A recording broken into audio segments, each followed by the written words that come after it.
સુરતમાં હીરા ઉદ્યોગકારે રત્ન કલાકારો બેરોજગાર નથી આ પ્રકારનું નિવેદન આપતા સુરત હીરા માર્કેટમાં ચર્ચાનો વિષય બન્યો છે। આ જ મુદ્દાને લઈને ડાયમંડ વર્કર યુનિયન મેદાનમાં આવ્યું છે અને કોઈ રત્ન કલાકાર બેરોજગાર નથી તેવા નિવેદનને વખોડી કાઢ્યું હતું। હીરાનગરી સુરતમાં છેલ્લા ઘણા સમયથી મંદીના વાદળો ઘેરાયેલા જોવા મળી રહ્યા હતા। છેલ્લા થોડા સમયથી હીરા ઉદ્યોગ રાબેતા મુજબ શરૂ થયો છે, પરંતુ હજુ ઘણા એવા નાના યુનિટો છે કે જે હજુ સુધી યોગ્ય રીતે શરૂ થઈ શક્યા નથી, જેના લીધે અનેક રત્ન કલાકારો બેરોજગાર થયા છે।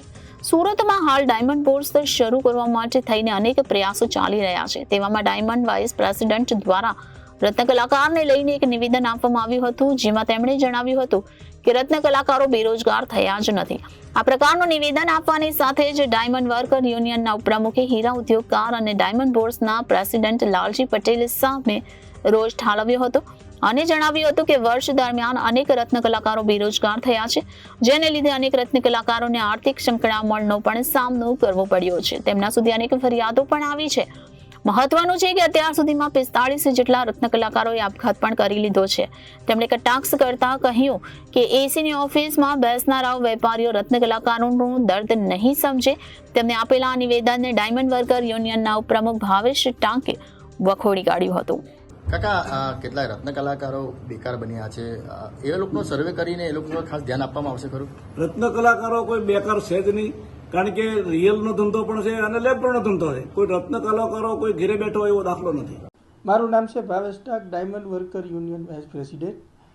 હાલની અંદર સોશિયલ મીડિયાના માધ્યમથી એક વિડીયો મેં વાયરલ થયો છે।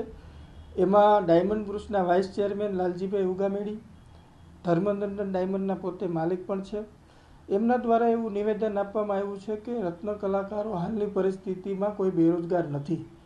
તો હું આ નિવેદનને સખત શબ્દોમાં વખોડું છું અને લાલજીભાઈ પટેલને એટલું જ કહેવા માગું છું કે ગ્રાઉન્ડ રિયાલિટી ચેક કર્યા વગરના આવા નિવેદન ન આપો, કારણ કે અત્યારે 2 વર્ષ થયા રત્ન કલાકારો હીરા ઉદ્યોગ મંદીના માર સહન કરી રહ્યો છે। અસંખ્ય રત્ન કલાકારો સુસાઇડ, 45 જેટલા રત્ન કલાકારોએ 1 વર્ષની અંદર સુસાઇડ કર્યા છે। અસંખ્ય રત્ન કલાકારો બેરોજગાર બન્યા છે। તો આવા પાયા વગરના નિવેદનો આપી અને પોતાના ડાયમંડ બ્રુસનું નામ ખરાબ ન કરો, કારણ કે ડાયમંડ બ્રુસ એ આવનારા દિવસોની અંદર સુરતની આનબાન અને શાન બનવાનું છે। તો આ જે નિવેદન છે એને હું વખોડી નાખું છું અને લાલજીભાઈને એટલું જ કહેવા માગું છું, ગ્રાઉન્ડ રિયાલિટી ચેક કર્યા પછી માત્ર એસી વાળી ઓફિસની અંદર બેસીને આવા નિવેદન ન કરો, પહેલાં ગ્રાઉન્ડ રિયાલિટી ચેક કરો, પછી આવા નિવેદન કરો।